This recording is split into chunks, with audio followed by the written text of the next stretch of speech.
Hello, thank you for joining us today. Please like, subscribe, and comment. We'd love to hear from you. The file we are reviewing today is that of a professional gambler in Colorado.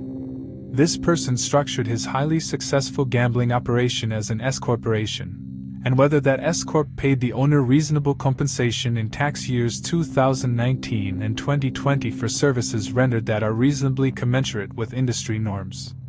For example, suppose a person files IRS Form 1120S, which reports ordinary business income on line 21.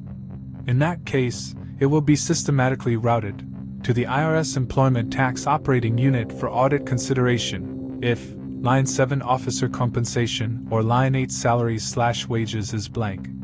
Reasonable compensation is the salary commensurate with industry standards for the services any employee provides to the company. To determine reasonable compensation, the IRS looks at various factors, including the nature of the work performed, the employee's qualifications, the company's size and financial condition, and other industry standards.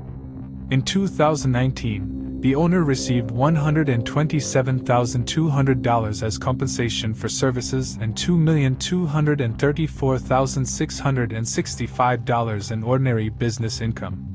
Exhibit A presents the reported compensation for the owner, along with the taxpayer's revenues, total assets, and said ordinary income. The character, sector and industry in which the company operates, and condition of the company, performance relative to firms in its peer group, impact the determination of a reasonable compensation deduction.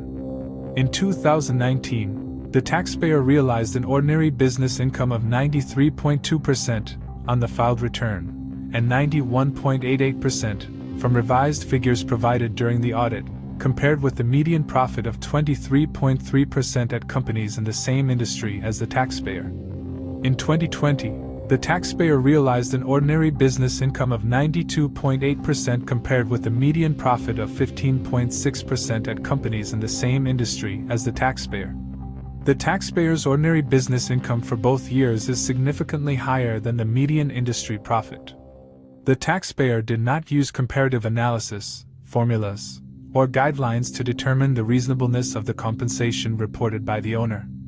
To address the reasonableness of the owner's reported compensation, one must ask whether the taxpayer could replace the owner and generate returns far over the industry norms.